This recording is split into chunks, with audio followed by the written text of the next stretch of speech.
রসুলদের মধ্যে সর্বপ্রথম রিসালাতের দায়িত্ব পেয়েছিলেন হযরত নূহ আলাইহিসসালাম, যাকে মানবজাতির দ্বিতীয় পিতা বলা হয়। হযরত নূহ আলাইহিসসালাম ছিলেন আদম আলাইহিসসালামের দশম বা অষ্টম অধ্যস্থান পুরুষ। আদিমানব আদম আলাইহিসসালামের সাথে নূহ আলাইহিসসালামের ব্যবধান ছিল প্রায় 10 শতাব্দী। নূহ আলাইহিসসালাম একাধারে 950 বছর তার কওমে তাওহীদের দাওয়াত দিয়েছিলেন। হযরত নূহ আলাইহিসসালামের জন্য বর্তমান ইরাকের মুসল নগরীর উত্তর প্রান্তে। হযরত নূহ আলাইহিসসালামের প্রকৃত নামের ব্যাপারে নানা মতবাদ লক্ষ্য করা যায়। তবে কেউ কেউ বলছে তার নাম আব্দুল গাফফার, আবার কারো মতে ইয়াশকুর। অনেক পণ্ডিতের মতে তার প্রাকৃতিক নাম আব্দুল জব্বার। তবে কেউ কেউ তার নাম ইদ্রিস বলেও মত প্রকাশ করেন। হযরত নূহ আলাইহিসসালামের উম্মতের গুনাহের জন্য অধিক কাঁদতেন, বিদায় তার নাম নূহ। হযরত নূহ আলাইহিসসালামের 4 পুত্র ছিলেন, সাম, হাম, ইয়াসফির ও ইয়াম। এদের মধ্যে 3 জন ঈমান আনেন আর অন্যজন কাফের হয়ে প্লাবনে ডুবে মারা যায়। হযরত আদম আলাইহিসসালাম দুনিয়াতে আসার পর মানুষের মাঝে শিরক কুফর ছিল না বললেই চলে। তখন মানুষ পৃথিবী আবাদকরণ ও নানান মানবিক কাজ নিয়ে ব্যস্ত থাকত। কালের বিবর্তনের মাঝে শিরক কুফরের আত্মপ্রকাশ ঘটে। মানুষ এক আল্লাহর একাত্মবোধ ছেড়ে নানা জিনিসের পূজা করা সহ ইসলামের নানা বিধান অস্বীকার করা শুরু করে। নানান গোত্রের মানুষ কবর এবং মানুষের মূর্তি বানিয়ে তাদের পূজা করতে শুরু করে। কালক্রমে তাদের কাছ থেকে আরবদের নিকট মূর্তি পূজার উপস্থিতি ঘটে। হযরত নূহ আলাইহিসসালামের কওম নানাবিধ সামাজিক অনাচারে মগ্ন হয়ে গিয়েছিল। এই জাতিকে গোমরাহি থেকে মুক্তি করার জন্য আল্লাহ তাআলা হযরত নূহ আলাইহিসসালামকে প্রেরণ করেছিলেন। পবিত্র আল কুরআনে এই ব্যাপারে অনেক আয়াত নাজিল হয়েছে। যুগে যুগে আল্লাহ পাক রব্বুল আলামিন অনেক জাতিকেই তাদের পাপের কারণে ধ্বংস করে দিয়েছেন।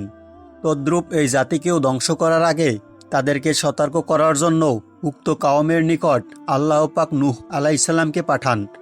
নূহ আলাইহিসসালাম তাদেরকে বললেন, হে আমার জাতি, তোমরা আল্লাহর ইবাদত করো, তাকে ভয় করো এবং আমার অনুগত করো।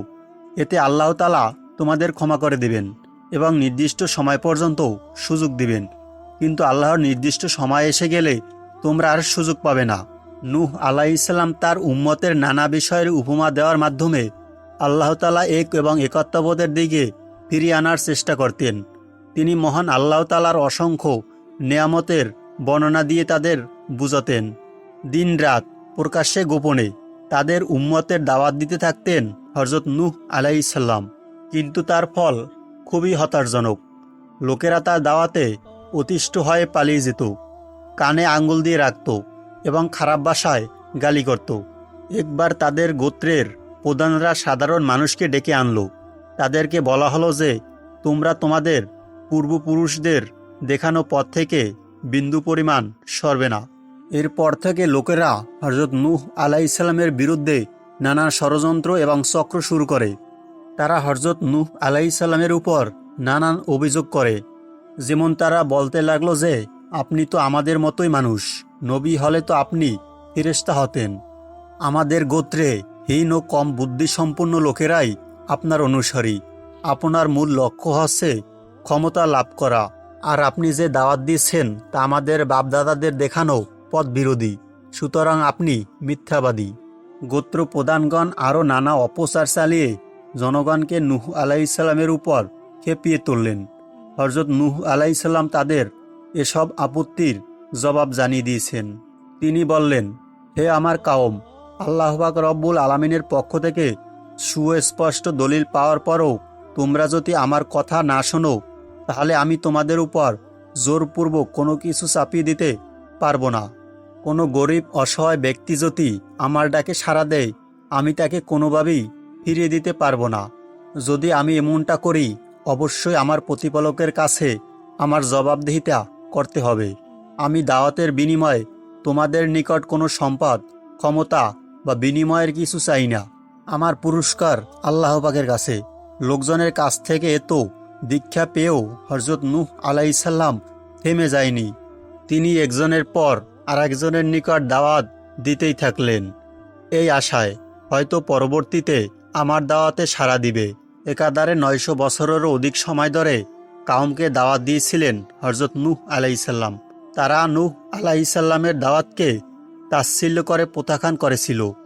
একবার গোত্রের লোকেরা তাকে বলল, তুমি যদি দাওয়াত দেয়া থেকে বিরত না থাকো তাহলে তোমাকে পাথর মেরে তোমার মস্তিষ্ক চূর্ণ বিচ্ছিন্ন করে দিব।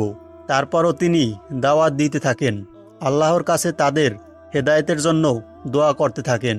তাদের অহংকার ও অত্যাচার চরম সীমায় পৌঁছে গিয়েছিল এবং পাপ শোলকলায় পূর্ণ হয়ে গিয়েছিল। এই দীর্ঘ সময়ে ৭০ থেকে ৮০ জন লোক আল্লাহ পাকের উপর ঈমান এনেছিল। এক পর্যায়ে আল্লাহ পাক হযরত নূহ আলাইহিসসালামকে জানিয়ে দিলেন, ইতিমধ্যে যারা ঈমান এনেছে তারা ব্যতীত আর কেউ তোমার উপর ঈমান আনবে না। আর তিনি যখন এই সংবাদ জানালেন তখন রবের নিকটে প্রার্থনা করলেন, হে আমার পালনকর্তা, আমাকে সাহায্য করুন, কেননা ওরা আমাকে মিথ্যাবাদী সাব্যস্ত করেছে। আপনি ওই কাওমের লোকেদের উপর চূড়ান্ত ফয়সালা করুন এবং মুমিনদের রক্ষা করুন। তারপর নূহ আলাইহিসসালামের জাতির জন্য চূড়ান্তভাবে বদদোয়া করে দিলেন। আল্লাহ পাক তার দোয়া কবুল করলেন এবং দিন তারিখের নমুনাও বলে দেন। যেদিন দেখবে চুল্লির মধ্যে থেকে পানি উঠছে তখন প্লাবন শুরু হবে। তবে প্লাবনের আগে একটি নৌকা বানিয়ে রাখতে বলেছিলেন, যাতে করে নূহ আলাইহিসসালাম এবং উম্মতের জন্য এই প্লাবন থেকে রক্ষা পায়। আল্লাহ তাআলার নির্দেশ অনুযায়ী হযরত নূহ আলাইহিসসালাম একটি নৌকা নির্মাণের কাজ শুরু করে দিলেন এবং প্লাবনের কথা কাওমের নিকট জানিয়ে দিলেন। কাওমের লোকেরা আরও তিরস্কার বৃদ্ধি করে দিল, বলল, কোথায় পানি নেই, এই মরুভূমিতে কিভাবে প্লাবন হবে। হযরত নূহ আলাইহিসসালাম নৌকার নির্মাণের কাজ শেষ করলেন। নৌকাটি ৩০০ গজ লম্বা এবং ৫০ গজ প্রস্থ ও ৩০ মিটার উঁচু, ৩ তলা বিশিষ্ট। উহার দুই পাশে অনেকগুলো জানালা ছিল এবং নিচতলায় জীবজন্তু, দ্বিতীয় তলায় পুরুষগণ আর উপরের তলায় নারীগণের জন্য তৈরি করা হয়েছিল। নির্মাণ কাজ শেষে কাফের সম্প্রদায় দলে দলে এসে এই নৌকায় পায়খানা করে পূর্ণ করে ফেলে। হযরত নূহ আলাইহিসসালাম এই দৃশ্য দেখে বিমর্ষ হয়ে পড়লেন। আল্লাহ পাক তাকে সাহস করে দিলেন যে, আপনি কোনো চিন্তা করবেন না। ওই নৌকায় সর্বশেষ পায়খানা করার জন্য যে গেল সে ছিল কুষ্ঠ রোগাক্রান্ত এক বুড়ি। ওই বুড়ি নৌকার মধ্যে পায়খানা করতে গিয়ে ওই পায়খানার মধ্যে পড়ে গিয়ে বুড়ি ডুবে গেল। পায়খানার মধ্যে গোসল করে বুড়ি উপরে উঠে এসে নিজের দিকে তাকিয়ে দেখলেন তার দেহে কোনো কুষ্ঠতা রোগ নেই, বরং সে ১৬ বছরের যুবতী ন্যায় আর চেহারায় ফিরে পেলেন। লোকেরা এই ঘটনা শুনে দলে দলে এসে নৌকা থেকে পায়খানা নিয়ে গেল। তারা নৌকা ধুয়ে সেই পানি নিয়ে গেল। নৌকার সমস্ত পায়খানা এমনভাবে পরিষ্কার করলো যে কোনো কিছুই বাকি রইল না। এবার হঠাৎ করে নির্ধারিত দিনে চুল্লির ভিতর থেকে পানি উঠা শুরু করলো। হযরত নূহ আলাইহিসসালাম বুঝতে পারলেন প্লাবন আসছে। তিনি প্রতিটি প্রাণী থেকে এবং একজোড়া করে যারা ঈমান এনেছে তাদেরকে নৌকায় উঠালেন।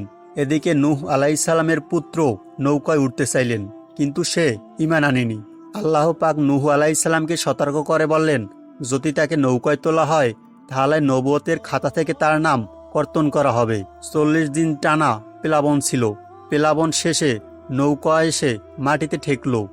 ১০ রজব মাসে শুরু হওয়ায় এই মহাপ্লাবনের সমাপ্তি ঘটে। ইরাকের মুসাল নাগরীর উত্তরে ইবনে উমর দ্বীপের অদূরে আর্মেনিয়ার সীমান্তে অবস্থিত জুদি পর্বতমালায় ১০ মহরম তারিখে জাহাজটি মাটি স্পষ্ট করার মাধ্যমে প্লাবনের পর তার সঙ্গে নৌকারোহী মুমিন নরনারীর মধ্যে পৃথিবীতে নূতনভাবে আবাদ শুরু হয় এবং তাদের তিনি সত্যের পথে পরিচালনা করেন। এ কারণেই তাকে মানবজাতির দ্বিতীয় পিতাও বলা হয়।